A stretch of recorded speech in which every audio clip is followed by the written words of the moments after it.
Estamos começando uma nova série hoje que trata do tema de capa a capa, Jesus em toda a Bíblia. E esse é um dos meus assuntos favoritos porque a Bíblia, na verdade, é sobre Cristo. Agora você pode estar se perguntando quanto tempo vai durar essa série. Alguns jovens estavam perguntando nos bastidores e eu disse que não sei, porque há muitas histórias e muitos personagens na Bíblia, no Antigo Testamento, principalmente alguns do Novo Testamento, que estão nos ensinando sobre Jesus e o plano da salvação. Mas eu acho que este será um ótimo momento para termos um panorama muito bom da Bíblia. Todo o Antigo Testamento é um caleidoscópio que, quando você o focaliza, nos dá as diferentes facetas e imagens de Jesus. E é isso que vamos fazer durante esta série. Sabe, os camaleões são algumas das criaturas mais estranhas do mundo natural. Eles parecem um pouco como se tivessem caído de uma nave alienígena. Antes de tudo, você pensa que eles vêm de um pastel de cores diferentes. Eles são muito estranhos. Eles têm essas células da pele que podem mudar de cor e se adaptar a outras criaturas. Eles têm 3 ou 4 dedos em cada extremidade. Ao contrário de outras criaturas, eles se movem muito lentamente. Mas, mesmo que se movam muito lentamente, eles podem capturar suas presas com sua língua. Sua língua pode se estender e arrebatar uma libélula ou algum inseto. A sua língua pode ter 1,5 vezes o comprimento de todo o corpo. E a língua pode balançar para fora do corpo e capturar sua presa em cerca de 1 milésimo de segundo. Eles raramente erram, porque eles têm olhos muito interessantes. Uma das coisas mais estranhas sobre o camaleão é que seus olhos estão localizados como torres giratórias. E eles têm uma visão de 360 graus ao redor de seus corpos. Eles podem olhar para frente e para trás ao mesmo tempo. Agora, se você tentar fazer isso, vai parecer muito peculiar. E os seus olhos podem se mover independentemente um do outro. E se você falar com alguém e ele fizer isso, vai ser meio desconcertante, certo?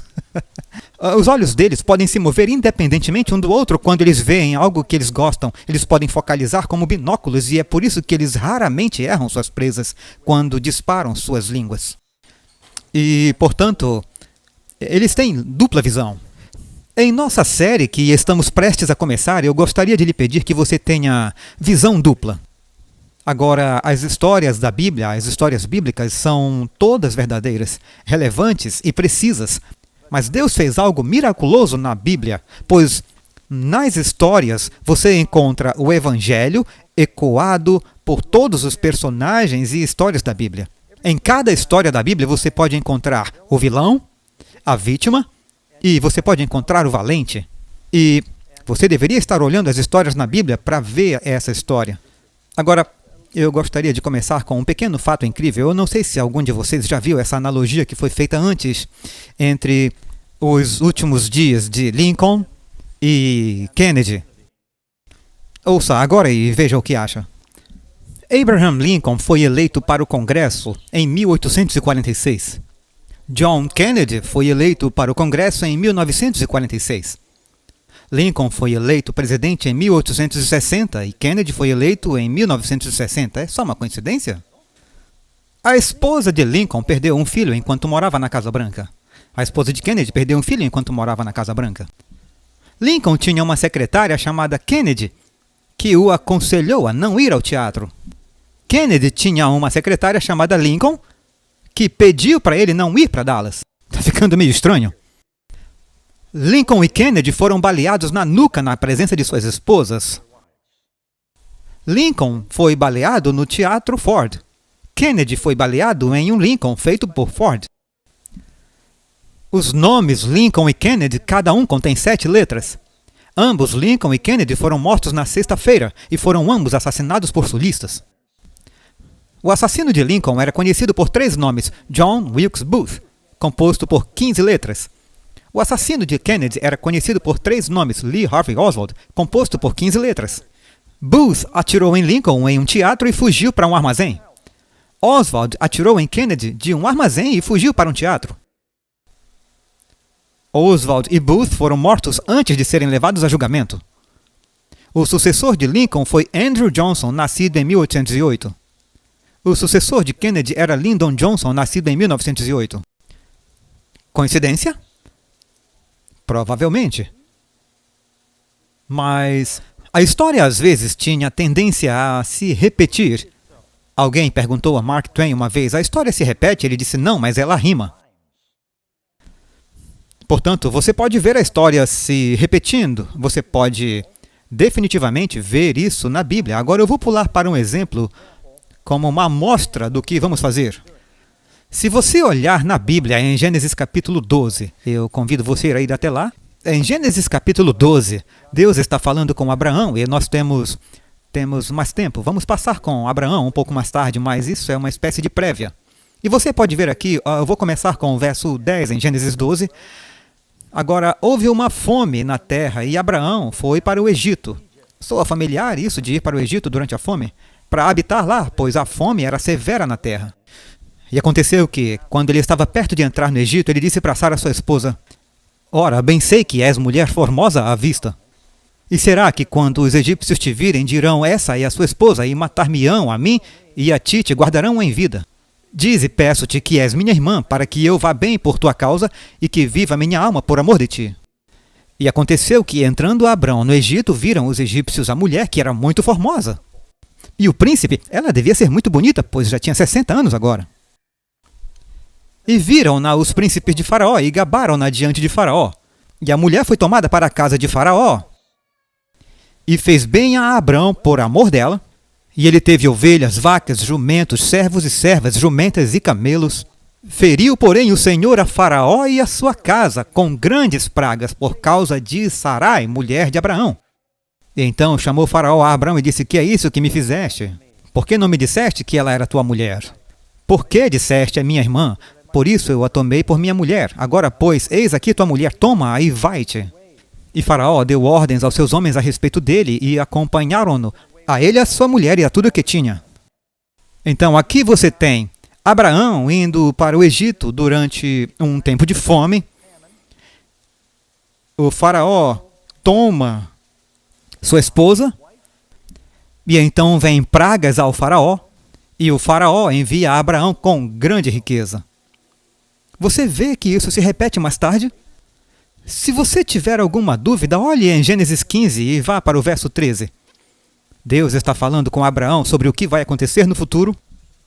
E ele disse, Abraão sabe com certeza, Gênesis 15, verso 13, Abraão sabe com certeza que os seus descendentes serão estrangeiros em uma terra que não é deles, e os servirá e os infligirá 400 anos. Também aquela nação a quem eles servem eu julgarei depois, e eles sairão com grandes posses. Isso aconteceu? Aconteceu na vida de Abraão, que era um tipo, ou um símbolo, ou um eco do que aconteceria mais tarde com Israel indo para o Egito durante um período de fome. Tirando vantagem das grandes pragas que caíram, eles foram enviados com muita fartura. Ouviram o que eu disse? Você descobrirá não apenas que a história do Êxodo é repetida muitas vezes na Bíblia, em diferentes vertentes, mas você verá também a história da salvação em toda a Bíblia. Ela está bem clara. Então, em nossa leitura das Escrituras, nós demos alguns versículos que ajudaram a confirmar isso, e eu quero ver alguns deles, que falam sobre os tipos e sombras que vemos nas Escrituras. Então, quando Felipe encontrou Jesus pela primeira vez, ele então vai até Natanael, e o que ele diz? Havemos achado aquele de quem Moisés escreveu na lei e os profetas, Jesus de Nazaré. Moisés e a lei e os profetas escreveram sobre Jesus? Eu acho que não. Jesus só aparece no Novo Testamento. Como poderiam estar escrevendo sobre ele? Só escreveram sobre ele em algumas profecias, como em Isaías, quando disse que o Messias viria, ou quando Moisés disse que o Senhor levantará um profeta, como em Deuteronômio 18. Ou em todo o caminho de Moisés até os profetas. Se você ler em João 5,39, como Jesus nos disse para lermos a Bíblia? Ele disse aos líderes religiosos, vocês examinam as Escrituras porque julgam ter nela a vida eterna. São elas que testificam de mim. As Escrituras testificam de Jesus. Agora, não havia Novo Testamento quando Jesus disse isso. Portanto, se você quer saber sobre Jesus, nós sempre pensamos que você deve ir ao Novo Testamento. E eu estive em muitas igrejas onde eles fornecem uma pequena Bíblia para o povo, onde tem o Novo Testamento na parte de trás do banco. Mas eles estão perdendo a Bíblia que Jesus leu. E estão perdendo também a Bíblia onde Moisés e os profetas escreveram sobre Jesus. É o que as Escrituras dizem. Deixe-me dar mais algumas passagens. Olhe em 1 Coríntios 10, verso 11. Nós leremos mais 1 Coríntios em outra apresentação. Mas aqui, Paulo está falando sobre o êxodo e a experiência da nação judaica, e ele nos diz no verso 11, todas essas coisas aconteceram com eles como exemplos de quantas coisas? E a palavra exemplos aí é tupos, em grego, e essa palavra tupos significa que são tipos, são símbolos, e foram escritas para nossa advertência sobre a chegada do fim dos tempos. Tenho certeza que você conhece a história. Só foi encontrada num lugar na Bíblia, em Lucas capítulo 24, quando Jesus ressuscita os mortos. E é claro, ele aparece para as mulheres de manhã, no final da tarde antes do pôr do sol, 12 discípulos que estavam no cenáculo. Eles deixam o nome de um deles, é Cleopas. E eles estão caminhando de Jerusalém para sua cidade natal, Emaús, que é cerca de 7 milhas de distância. E enquanto andam na estrada, eles estão muito desanimados. Quanto à crucificação, é claro, e depois o corpo de Jesus desapareceu e as mulheres tiveram alucinações de anjos e não sabem o que pensar, mas estão muito deprimidos e enquanto caminham pela estrada, chega um estranho e começa a caminhar ao lado deles. Os dois trilhos se fundem e ele junta-se a eles na trilha, o que é muito comum naquela época. Você, na verdade, fica mais seguro se andar e viajar em números. E ele fica quieto e ouve quando eles falam sobre a devastação do que aconteceu com a crucifixão de Cristo. E, eventualmente, o estranho, que é Jesus, eles não o reconhecem. E ele diz, que tipo de comunicação é essa que vocês estão tendo um com o outro enquanto caminham e estão tristes? E eles disseram, você não é de Jerusalém? Você não ouviu falar do que aconteceu? Onde você esteve? Aconteceu uma grande coisa em Jerusalém durante a Páscoa. E Jesus disse, que coisas? Como se não soubesse. E eles disseram, bem, sobre Jesus de Nazaré. Havia um homem, na verdade, poderoso em palavras, e todo o povo acreditou nele, e os governantes os entregaram aos gentios, e eles o crucificaram. E as mulheres dizem que ele ressuscitou, e esse é o terceiro dia desde que aconteceram todas essas coisas, que deviam ter sido atribuídas a ele ali mesmo. Pois Jesus sempre dizia que em 3 dias ele ressuscitaria.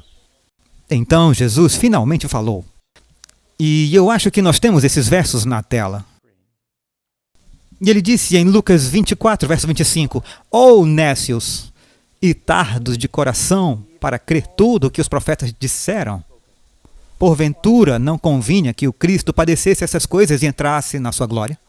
Ele estava dizendo que este era o plano desde o princípio. E observe onde ele diz, começando por Moisés e em todos os profetas. Ele os expôs em todas as Escrituras. As coisas a respeito dele. Quantas Escrituras? Agora, quando Jesus fez essa declaração, eu quero que você saiba que não havia uma única palavra do Novo Testamento escrita. E você pode ver isso aqui na minha Bíblia. Eu estou de Bíblia nova, estou muito feliz. Novo Testamento. Começa aqui. 3/4 da Bíblia é o Antigo Testamento. Jesus está dizendo em Moisés e os profetas e todas as Escrituras que todos eles falam sobre Cristo. E eu acho que a maioria das pessoas perde o Jesus que é encontrado no Antigo Testamento. Quando Paulo foi de um lugar a outro provando aos judeus que Jesus era o Messias, que livro você acha que ele usou? O Antigo Testamento. E ele viu Jesus em todos os lugares, e foi assim que a igreja cresceu quanto à leitura da primeira vinda de Cristo, que foi profetizada e ilustrada nas histórias e ensinamentos do Antigo Testamento. Tem mais um verso que eu quero compartilhar com vocês. Se você olhar em verso 24-44, a mesma história, um pouco mais tarde, naquele capítulo, ele aparece, agora no cenáculo. Sabe, ele se revela aos discípulos na casa deles, em Emaús. Eles finalmente reconhecem Jesus e vão dizer aos seus amigos e estão muito animados. E ele os encontra no cenáculo e diz, paz seja convosco. Isso está em Lucas 24, 44 e 45. Estas são as palavras que eu disse a vocês enquanto ainda estava com vocês, que todas as coisas devem ser cumpridas, que foram escritas na lei de Moisés e dos profetas e nos salmos a meu respeito. No volume do livro está escrito de mim, diz a Bíblia. Todo o livro é sobre Jesus. Agora, eu já fiz isso antes, como a maioria dos pastores, falamos sobre a Bíblia, dizemos às pessoas que esse é o manual do proprietário. E ela contém uma lista de regras. Talvez você já tenha visto a ilustração BIBLIA, que representa instruções básicas antes de deixar a Terra em inglês. E isso é verdade, mas não é apenas uma lista, não é só um manual do proprietário. Isso está, na verdade, nos falando sobre alguém. E você precisa conhecer esse alguém, porque a vida eterna é conhecer Jesus. João, capítulo 17, verso 3. Essa é a vida eterna, que conheçam a Ti, o único Deus verdadeiro, e Jesus Cristo. Cristo declara aos perdidos, não vos conheço. Precisamos conhecê-lo. E a maioria das pessoas pensam, a melhor maneira de conhecê-lo é lendo os 4 evangelhos, e eu concordo. Mas há outras maneiras pelas quais Jesus se revela a nós, através das histórias no Antigo Testamento, através dessas sombras e tipos. Então vamos ver algumas delas agora e vamos começar do começo, com o primeiro homem em Gênesis. Qual era o seu nome? Adão. Sabe, a Bíblia tem muito a dizer sobre as semelhanças de Jesus e Adão. Agora, isso não deve surpreendê-lo, porque Adão foi feito à imagem de Deus. E quem fez Adão? Todas as coisas foram feitas pelo Pai ou pelo Filho? Todas as coisas feitas foram feitas por Ele. A Bíblia diz, então Jesus é feito, Adão é feito, à imagem de Jesus. A propósito, a palavra Adão significa filho da terra ou filho da terra vermelha. É muito parecido com a palavra Edom, que significa vermelho. E nos diz, se você olhar em Romanos 5, eu quero que vocês saibam que esse é um estudo que é apoiado pelas Escrituras. O pastor Doug não está apenas percorrendo a Bíblia como alguém à procura de água com 2 palitos de bruxa. Você já ouviu isso antes? Eles chamam isso de bruxaria da água. Eles andam por aí, eu acho que tem água aqui. Você deve furar aqui. E algumas pessoas leem suas Bíblias assim como se fosse com uma interpretação particular. E as Escrituras nos dizem para procurar esses símbolos e tipos e eles nos dão exemplos. Agora, eu não quero que você pense que toda vez que você lê sobre um personagem da Bíblia seja Jesus. Eu disse que alguns são vilões, alguns representam a igreja ou a vítima, e alguns são os valentes, alguns representam Cristo. Às vezes fala sobre a noiva de Cristo, mas na história da Bíblia você encontra ecos do plano da salvação. E durante esta série, eu vou dar a vocês algumas amostras de como isso funciona, esperando que isso fortaleça sua fé na Bíblia e seu estudo enquanto você estuda a Bíblia. Tudo bem, Adão. Adão é um tipo de Cristo. Romanos 5,14. Adão, que é um tipo, o que essa palavra significa? Tupos, um símbolo daquele que viria, falando de Jesus. Primeiramente, observamos que Jesus teve um nascimento sobrenatural. Todos sabemos isso? Somos lembrados a cada Natal em sermões. Adão teve um nascimento sobrenatural, ele nasceu ou foi criado? Aconteceu algo sobrenatural a respeito. Adão e Cristo não tiveram pai, a não ser Deus. Quanto a isso, tanto Adão quanto Jesus são chamados filhos de Deus. Se você olhar em Lucas capítulo 3, fala sobre Enos, que é filho de Sete, que é filho de Adão, que era filho de Deus. No meio do jardim havia uma árvore. Na sexta-feira, nu, Adão começou a respirar. Jesus, nu, deu seu último suspiro à tarde do 6º dia da semana. Os dois foram, isso é, ambos no 6º dia. Adão adormeceu, seu lado foi aberto e sua noiva saiu. A maioria de nós não se casa assim. Jesus, no 6º dia da semana, abriram o seu lado com uma lança e no sangue e na água nasceu a igreja. A noiva surgiu. Adão foi vencido pela serpente, Jesus derrotou a serpente. Agora eu vou dar vários pontos e talvez você não consiga escrever tudo, mas talvez eu poste minhas anotações. O domínio foi redimido por meio do sacrifício e obediência de Cristo.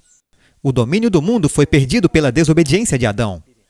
Adão foi criado e colocado no Éden, Jesus ressuscitou em um jardim.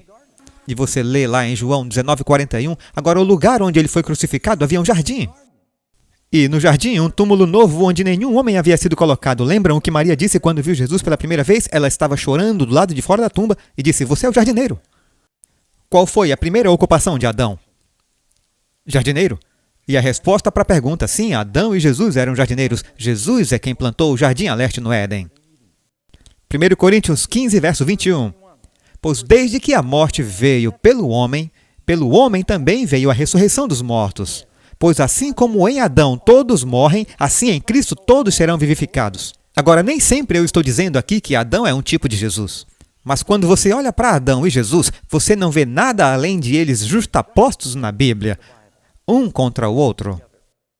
Adão caiu sobre a questão da dieta em um jardim cercado por 1000 outras boas opções. Jesus superou sobre o assunto da dieta em um deserto onde ele estava morrendo de fome. Veja como esses dois homens meio que se compensam. Deixe-me dar mais alguns exemplos aqui. O primeiro Adão se afastou do pai no jardim do Éden. O último Adão se tornou o pai no jardim do Getsêmani. O primeiro Adão estava nu e sem vergonha no jardim. O último Adão estava nu e carregou nossa vergonha na cruz. O pecado do primeiro Adão nos trouxe espinhos. O último Adão foi uma coroa de espinhos, o último Adão sendo Jesus. O primeiro Adão substituiu a si mesmo por Deus. O último Adão foi Deus substituindo a si mesmo por nós. O primeiro Adão pecou em uma árvore. O último Adão carregou nossos pecados em uma árvore. O primeiro Adão morreu como um pecador. O último Adão morreu para libertar os pecadores. O primeiro Adão perdeu a árvore da vida. O último Adão é a árvore da vida. O primeiro Adão foi o cabeça da velha criação. O último Adão é o cabeça da nova criação. O primeiro Adão foi criado à imagem de Deus. O último Adão é a imagem de Deus. Deixe-me ver outro verso aqui no livro de Romanos. Romanos 5. Em Romanos 5 fala muito sobre isso. Romanos 5, verso 18 e 19. Pois assim como por uma só ofensa veio o juízo sobre todos os homens para condenação, assim também por um só ato de justiça veio a graça sobre todos os homens para justificação da vida. Porque como pela desobediência de um só homem muitos foram feitos pecadores, assim pela obediência de um muitos serão feitos justos.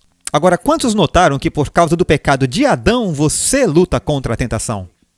Acontece assim mesmo? Ou seja, sentimos isso todo dia, certo? É tão real que, por meio da vitória de Jesus, o segundo Adão, você pode experimentar a justiça pela fé. Você pode experimentar uma nova vida. E então, essas coisas não são apenas alegorias interessantes. São, na verdade, por meio da fé, elas se tornam reais. E você pode experimentar uma diferença nisso em sua vida. Ainda tenho algumas passagens sobre Adão para compartilhar com vocês. O primeiro Adão estava sozinho e precisava de uma contraparte. O último Adão estava sozinho e precisava de uma contraparte. O primeiro Adão estava procurando uma esposa. O último Adão está à procura da noiva, a noiva de Cristo. O primeiro Adão foi morto para produzir Eva. O último Adão foi morto para produzir a igreja. Eu acho que já mencionei essa. O primeiro Adão saiu da terra. O último Adão caiu na terra quando a cruz foi posta nas suas costas. O primeiro Adão tornou-se uma alma vivente. O último Adão tornou-se um espírito vivificante. O primeiro Adão morreu e voltou à terra. O último Adão morreu e voltou para o céu. O lado do primeiro Adão foi aberto. O lado do último Adão foi perfurado. Eva foi feita do primeiro Adão. A igreja foi tirada do último Adão. Eva foi feita com a primeira costela de Adão e a igreja foi construída com a vida do último Adão. Eva foi trazida ao primeiro Adão sem pecado. A igreja será apresentada ao último Adão sem pecado. Eva era a mesma que o primeiro Adão em vida, natureza e expressão. A igreja é a mesma que o último Adão em vida, natureza e expressão. E eu poderia continuar, isso é só sobre Adão. Você não lê muito sobre Adão na Bíblia. Espere até chegarmos a José.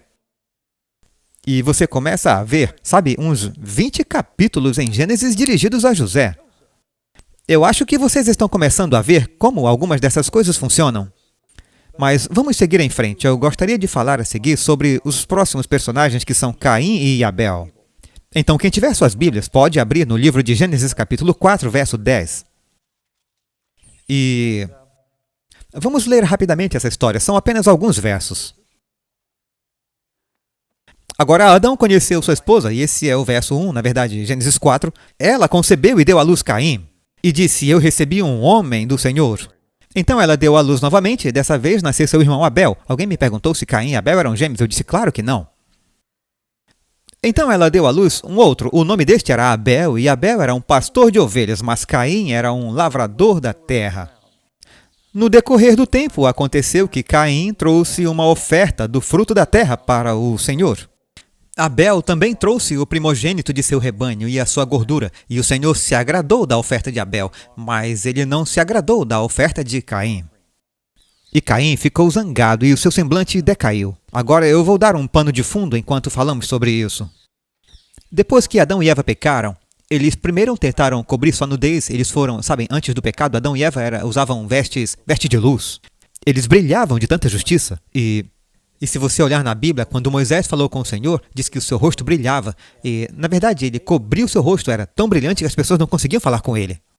Bem, depois que Adão e Eva pecaram, a glória se foi e a nudez deles ficou totalmente evidente. Ficaram com vergonha e sabiam que havia algo errado. E eles pegaram folhas de figueira. Dizem que eles fizeram mini saias de folhas de figueira para cobrir sua nudez. Agora, naquela época, nada tinha morrido. E as folhas de figueira provavelmente aguentavam um pouco melhor do que agora. Mas Deus disse, não funciona assim. E então Deus falou com Adão e explicou a única maneira de eles serem redimidos, que seria através do sacrifício de seu filho. E que ele estabeleceria esse sistema de sacrifício para lembrá-los de que seu pecado custaria a vida de um inocente. E foi aí que o sistema de sacrifício foi estabelecido. E o cordeiro, ou os cordeiros foram sacrificados para fornecer casacos, mantos, a palavra túnicas para Adão e Eva. Então ele disse, passe isso para a sua posteridade, até que meu filho venha, até que o Messias, o Cristo, venha à terra para salvá-la. Vocês farão isso. Quando pecarem, em certas ocasiões, o sangue do cordeiro representa o sangue do meu filho que virá. Então eles receberam instruções claras para seguir o sistema de sacrifício. Abel obedeceu e trouxe um cordeiro. Caim pensou, bem, é só um símbolo. Quão preciso eu tenho que ser com a palavra de Deus, sabe? Basta ser parecido. A propósito, Abel é um pastor e eu sou um fazendeiro. Ele vai trazer ovelhas e eu vou trazer abobrinhas.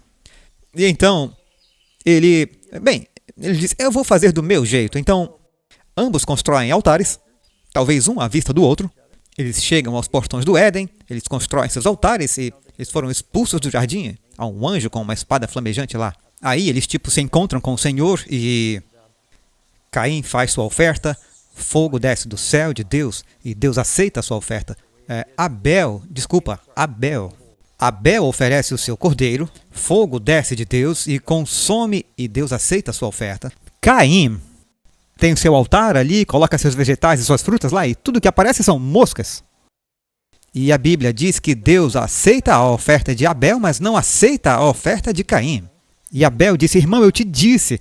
Só que ele é mais velho e ele não gosta que o irmão mais novo fique dizendo a ele o que fazer. Eu disse que precisamos seguir a palavra do Senhor, é isso que ele requer. E enquanto ele tentava repreender seu irmão e incentivá-lo, Caim ficou tão zangado e Deus disse, o pecado jaz à sua porta. E eu acho que isso se repetiu.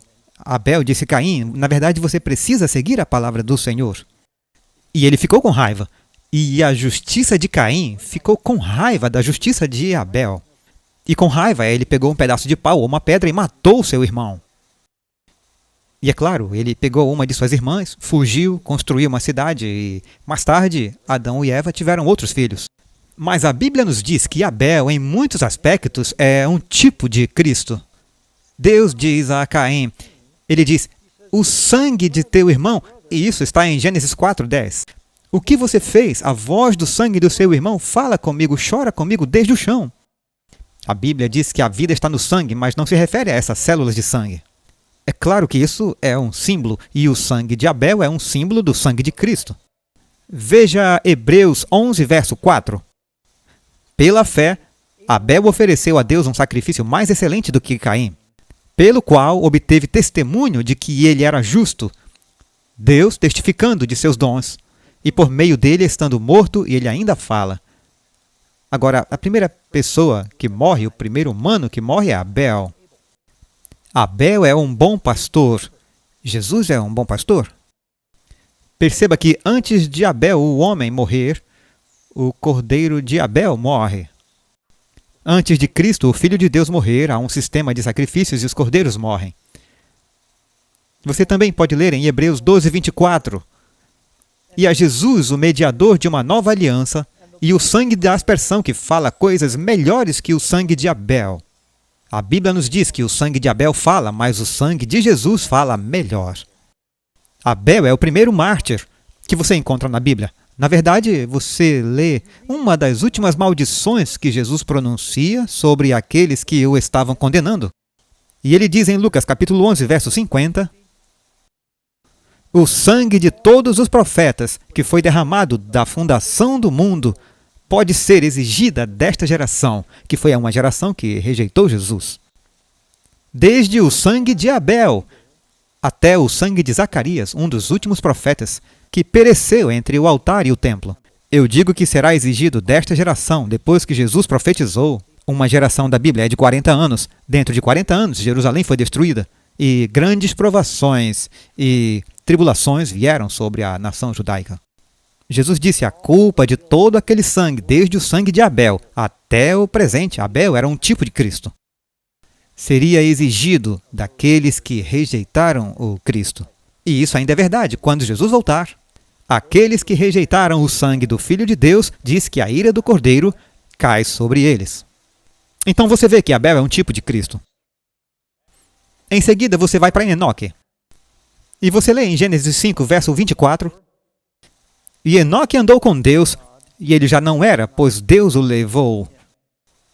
Enoque é o primeiro homem que a Bíblia declara, diz que ele andou com Deus. E é claro que isso significa que ele andou em uma consciência e comunhão com Deus. Ele andou nos caminhos do Senhor, e o andar na Bíblia significa na direção, na obediência. E Enoque não morre por causa disso. Enoque ascende ao céu de uma forma milagrosa. Jesus também ascende ao céu de forma milagrosa. Enoque andou com o Pai de maneira perfeita. Agora, todos os pecadores, incluindo Enoque e Jó e outros na Bíblia. Mas Enoque teve uma vida piedosa e justa, você vê. Leia, por exemplo, no livro de Judas, no capítulo 1, verso 14. Na verdade, há só um capítulo. Agora, Enoque, o sétimo de Adão, 7 gerações de Adão até Enoque. Após Enoque vem Matusalém e depois o dilúvio. Você tem Lameque e depois o dilúvio. E Noé, claro. E isso nos diz que ele é o sétimo de Adão. O sétimo na Bíblia é um símbolo de perfeição. É dito que Enoque profetizou. O que isso nos diz sobre Enoque? O que você tem que ser antes de poder profetizar? Um profeta. Estão comigo? Então, Enoque era profeta? Jesus era um profeta? Diz que Enoque profetizou, o Senhor está vindo. Sabe o que isso significa? Jesus profetizou sobre a vinda do Senhor. Sabe o que uma pessoa é quando acredita na iminente vinda do Senhor? Um adventista. É isso que significa adventista. Enoque era um adventista. E ele foi o sétimo depois de Adão. Significa que ele era um adventista do sétimo dia. Brincadeira. Tenho certeza que ele guardou o sábado, pois o sábado foi feito por causa do homem Adão. No começo, eu tenho certeza que Enoque era um adventista do sétimo dia. Me perdoem por estragar isso quando eu tenho a oportunidade. Veja Hebreus 11, verso 5. Paulo, falando sobre Enoque, ele disse, pela fé, Enoque foi levado para que não visse a morte. Agora, pare bem aí, amigos. Se você não quer ver a morte, se você quer subir ao céu, como isso acontece? Pela fé. Pela fé ele andou com Deus. Alguns pensam, se eu andar com Deus, eu serei salvo. Você tem que ter fé. É pela fé você anda com Deus. Pela fé ele andou com Deus. E ele não viu a morte, pois Deus o levou, pois ele tinha este testemunho de que agradava a Deus. Agora, a Bíblia fala de mais alguém que agradou a Deus? Que voz vem do céu no batismo de Jesus? Este é o meu filho amado em que eu me comprazo. Enoque agradou a Deus. Enoque é um tipo de Cristo. Veem como isso funciona, amigos? Podemos ver tipos e símbolos de Jesus em toda a Bíblia. Eu gostaria de ler uma citação para vocês, e é do livro Para que eu possa conhecê-lo, página 208. É daquele devocional, Para que eu possa conhecê-lo, 208. O Antigo Testamento é tão verdadeiramente o Evangelho em tipos e sombras quanto o Novo Testamento em seu poder revelador. O Novo Testamento não apresenta uma nova religião. O Antigo Testamento não apresenta uma religião a ser substituída pelo Novo. O Novo Testamento é apenas o avanço e o desdobramento do Antigo. Abel era um crente em Cristo e, na verdade, foi salvo por seu poder, como Pedro ou Paulo. Enoque foi um representante de Cristo tão certamente quanto o foi o discípulo amado João. Aquele Deus que andou com Enoque foi o nosso Senhor e Salvador Jesus Cristo. Ele era a luz do mundo então, assim como ele é a luz do mundo agora. A verdade para esta época é ampla em seus contornos de longo alcance, abrangendo muitas doutrinas. Mas essas doutrinas não são itens separados de pouco significado. Eles são unidos por fios de ouro, formando um todo completo em Cristo, o centro vivo. Sabe, às vezes as pessoas olham para um tapete por trás e parece um emaranhado de nós e linhas. Você tem que olhar pelo outro lado e dizer, oh, tudo isso forma uma imagem. E algumas pessoas leem a Bíblia e para elas é como se estivessem olhando para o lado errado do tapete. E através do Espírito Santo você começa a ver que é, na verdade, a imagem de Jesus, que é transmitida em tudo. Tudo bem, vamos agora a um dos grandes patriarcas, salvadores, podemos dizer, na Bíblia. Jesus em Noé, a história de Noé. Primeiro de tudo, a palavra Noé significa descanso. O que Jesus diz em Mateus capítulo 11? Vinde a mim e eu vos darei descanso. Você lê em Gênesis 6, verso 9, essa é a genealogia de Noé. Noé era um homem justo, perfeito em suas gerações. Noé, como Enoque, andou com Deus. Noé era só um tipo de Jesus. O que Pilatos disse quando Cristo estava sendo julgado, ele disse, o que eu vou fazer com este homem justo? Ele o declarou inocente, justo. Você lê também em Gênesis 6:18, Deus diz, eu estabelecerei a minha aliança com você. Deus fez uma aliança por meio de Noé. A propósito, todos os que foram salvos no mundo foi salvo por meio de Noé. Você está aqui hoje por causa de Noé. Você sabia disso? Não fosse Noé, você não estaria aqui. Além disso, sabe, eu sempre acho interessante, as pessoas hoje conseguem descobrir seus ancestrais. E de vez em quando eu recebo um e-mail de alguém e dizem, meu nome é Bachelor. Você conhece o fulano Bachelor? Somos classificados como parentes de vez em quando, sabe? Alguma conexão, na maioria das vezes não, ou eu não sei nada sobre isso. Agora, é divertido encontrar um parente e que faz essa conexão. Sabe do que eu estou falando? Eu tenho uma ótima notícia para vocês. Vocês são meus irmãos e minhas irmãs. Somos todos parentes. Vejamos, quantos aqui têm parentesco com Noé? Olha só, somos uma família, tá vendo? Isso é emocionante e vocês também são parentes, mas se você não é, eu quero falar com vocês mais tarde. Somos todos parentes de Adão também, então sim, nós somos uma família. Portanto, todos se conectam na história de Noé. Se você ler em 2 Pedro capítulo 2, verso 5, diz que Noé era um pregador da justiça. Todos pensam que Noé era um carpinteiro? Mas a Bíblia fala que Noé pregou, e ele não pregou apenas com o seu martelo.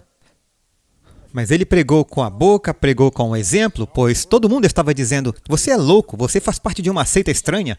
Ele está construindo um barco em terra seca em um mundo onde nunca choveu. E Noé foi acusado de ser estranho, como Jesus, sem dúvida. E você lê em Gênesis 7, verso 1, e o Senhor disse a Noé, entra tu e toda a tua casa na arca, pois tu és o único justo nessa geração. Noé salvou sua família? Alguns pensam, não, ele deve ter sido um fracasso como evangelista, porque ele só salvou a sua família. Você já será bem-sucedido se salvar sua família.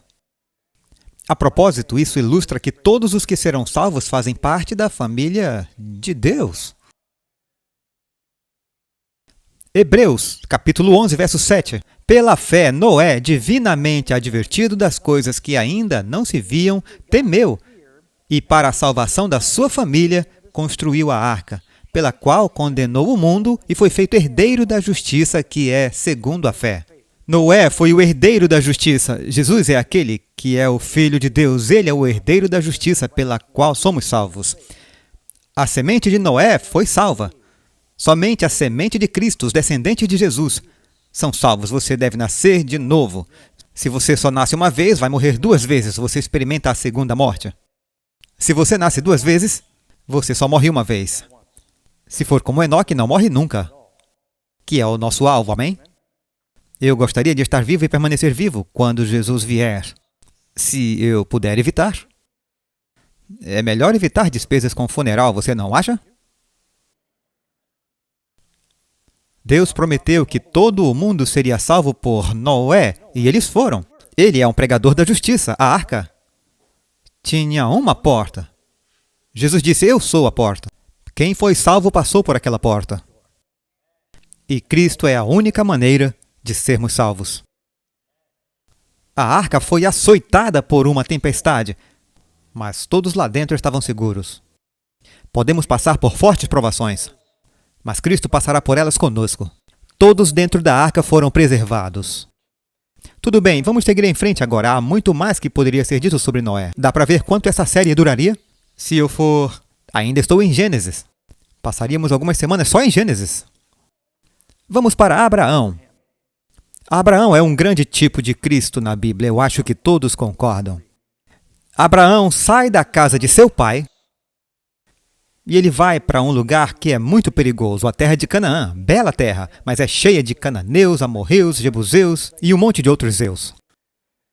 E ele vai e corre esse risco, ele vai pela fé. Jesus sai do céu. Abraão sai da casa de seu pai e vem para essa terra prometida. Jesus sai da terra prometida e vem para esse mundo para nos salvar. Filipenses, capítulo 2, verso 5. De sorte que haja em vós o mesmo sentimento que houve também em Cristo Jesus, que, sendo em forma de Deus, não teve por usurpação ser igual a Deus, mas esvaziou-se a si mesmo, tomando a forma de servo, fazendo-se semelhante aos homens.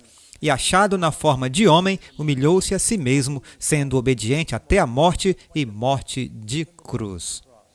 Abraão correu grande risco quando tirou sua família daquele ambiente familiar, seguindo pela fé. Deus prometeu que todo o mundo seria salvo por meio da abençoada semente de Abraão. A Bíblia diz que se você está em Cristo, então você é da semente de Abraão. Abraão foi um grande intercessor. Lembram quando aqueles anjos foram enviados pelo Senhor e partiram em direção a Sodoma para julgá-la? E Deus diz: esconderei de Abraão o que eu estou prestes a fazer? O pecado de Sodoma tem chegado até mim e eles serão julgados. Abraão, é claro, conhecendo muito bem sua família e seus filhos estavam lá e ele começou a interceder com o Senhor. É um intercâmbio muito interessante entre Deus e Abraão. E Abraão diz: Senhor, não agirá com justiça o juiz de toda a terra? Se você encontrar 50 justos na cidade, ela não será poupada? Se houver 50 pessoas que estão testemunhando lá, eles podem alcançar outros em Sodoma e Gomorra e podem finalmente haver um reavivamento. A Bíblia diz que somos luz, somos sal, devemos influenciar. E o Senhor diz: eu não vou destruir por 50. Abraão vai um pouco mais longe. E 45? Que tal 40? Que tal 30? Que tal 20? Se forem 10? Dá para ver que ele está implorando, intercedendo para salvar sua família. Jesus, é claro, é o grande intercessor. E o bom é saber que tudo que Abraão pediu, Deus disse que faria. Ele disse: mesmo que sejam 10. Como você está pedindo, eu pouparei todos pelos 10. Abraão diz: tem que haver 10, sem problema. Mas não havia nem 10. Algumas das nossas cidades estão quase igual. Abraão é um tipo de Cristo. Todos os salvos vêm por meio de Jesus. Abraão é um grande intercessor.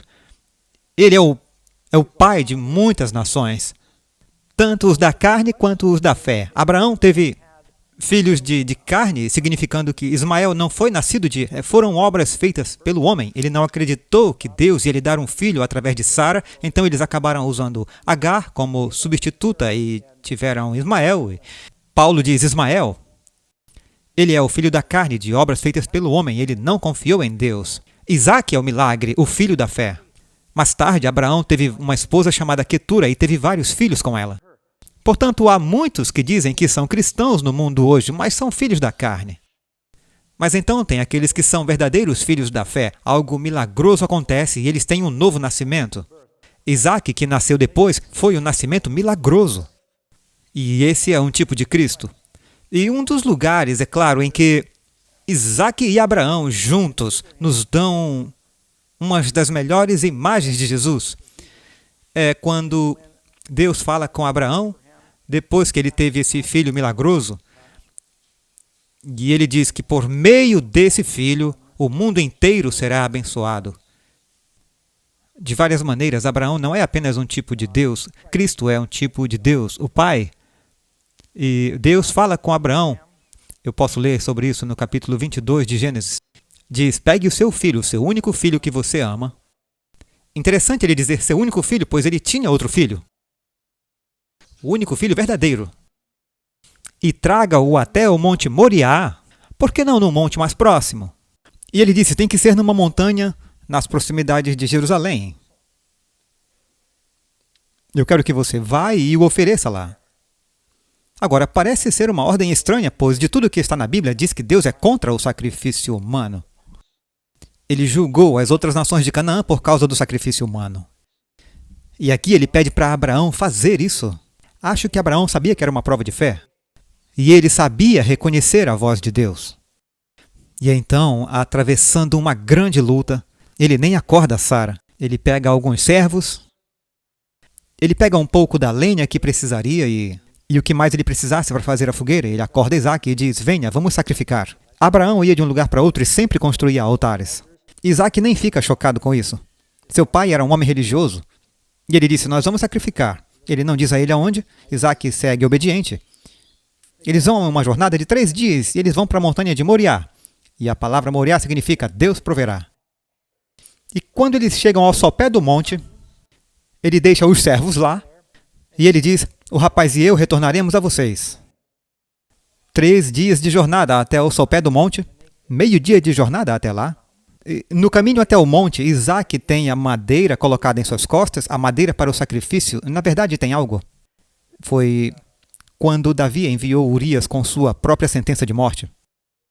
E quando pessoas más fazem alguém prestes a ser executado cavar sua própria sepultura. E quando Cristo teve que carregar sua própria cruz, na qual foi pendurado. Então você pode imaginar quando Abraão, que agora tem mais de 100 anos, talvez 117 ou mais, e ele diz, eu não posso carregar essa madeira. E ele põe a lenha nas costas do próprio filho.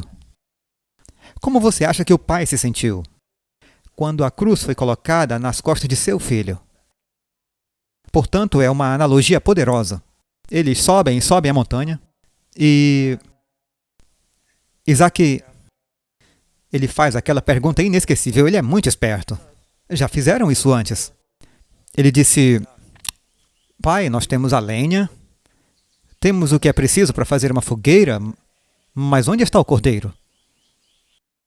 Não sei quantos estiveram aqui algumas semanas atrás, tivemos uma Santa Ceia. E para quem está nos assistindo, eu direi rapidamente, quando nos preparamos para a Santa Ceia do Senhor, o culto da Santa Ceia, todos prontos, os anciãos, os diáconos, os pastores na plataforma, tudo estava pronto. Entramos com elegância na cerimônia, chegamos à frente, temos a mesa aqui, e todos os emblemas, e o pão, e todos se levantam, e os pastores sentam, os diáconos, os anciãos sentam. E nós fizemos isso. E o pastor Ross e eu, Moonstone estava aqui, Brahma, e estávamos todos sentados ali. E não há nada na mesa. Alguém lembra disso? Não há pão, não há suco de uva. Quando eu subi e olhei para a mesa, eu pensei, talvez eles tivessem alguma engenhoca nova onde sairia da mesa. Então todos descemos e nos sentamos, olhamos para a mesa, mas não tem nada lá. Era para ter uma ceia. Então eu pensei, talvez os desbravadores vão entrar com o material. Passou tudo pela minha cabeça. E o John, o pastor Ross, me disse, Doug, você não acha que está faltando alguma coisa? E eu achei que estava tudo sob controle. Até ele dizer isso, eu pensei, oh, sim, isso é ruim. Onde está o cordeiro? Bem, no final havia tanta gente extra que tiveram que adicionar suco de uva extra, enfim. Imagine Isaac se perguntando, onde está o cordeiro? 3 dias de jornada. E depois mais meio-dia. Um dia para o Senhor é como um dia na profecia. Jesus ministrou por 3 anos e meio no local do sacrifício. Quando chegaram ao monte, Abraão explica ao seu filho o que precisa acontecer. E Isaac é um sacrifício voluntário. Abraão não precisou pular em cima dele para amarrá-lo. Ele disse que o Senhor havia exigido e ele se submeteu ao seu pai, provavelmente com alguma luta, como Jesus no jardim do Getsemane. Mas ele disse, não seja feita a minha vontade. E Abraão deitou seu filho no altar, provavelmente o amarrou para que ele não lutasse. E pouco antes da faca descer, o anjo grita. Teremos um outro estudo sobre o anjo do Senhor. E ele diz: Abraão, Abraão, não coloque a mão na criança. Agora eu sei. Agora eu sei. Claro que Deus sabe tudo, mas ele estava demonstrando para você e para mim hoje pelo que o seu filho passaria. Por isso que Jesus disse: antes que Abraão fosse, eu sou. É por isso que Jesus disse: Abraão ansiava por ver o meu dia, e ele viu. Quando Abraão viu o dia de Cristo? Lá no monte. Ao oferecer seu filho, ele viu que Deus estava oferecendo seu filho e ele percebeu o que aquela oferta custaria. Essas histórias são todas alegorias sobre Jesus no plano da salvação. Toda a Bíblia nos fala sobre Jesus. Eu ouvi falar de um pastor que viajava muito e era professor de seminário e sempre pensando em educar suas duas filhas, ele trouxe para casa um mapa mundi. E ele deu para suas filhas, era um quebra-cabeça do mundo. E ele disse: garotas, se vocês montarem esse quebra-cabeça, vocês vão aprender mais geografia mundial do que qualquer outra coisa na escola. É um daqueles de 1000 peças, então ele entrega para elas. E após um dia de trabalho, ele passa para ver o progresso delas e é desastroso. Elas haviam colocado o Missouri na Europa, colocaram alguns paraguaios na América do Norte e elas tentaram juntar aquelas peças. A mais nova fica exasperada e diz: nós nunca vamos conseguir juntar o mundo. Quando ela sai furiosa, a mais velha ficou lá e estudou as peças, e quando ela virou uma das peças, ela viu uma mão na parte de trás de uma das peças. Ela começou a virar as outras peças e percebeu que havia uma foto na parte de trás. Haviam reaproveitado um pôster quando fizeram o quebra-cabeça. Atrás havia a foto de um homem. E ela virou todas as peças e começou a juntá-las e chamou a sua irmã e ela disse: veja isso, se a gente juntar o homem, a gente consegue juntar o mundo. Ela disse: se a gente acertar o homem, a gente acerta o mundo. E, amigos, é assim que funciona na Bíblia. Se nós conseguirmos acertar o homem, o mundo inteiro irá se juntar. E tudo mais virá junto.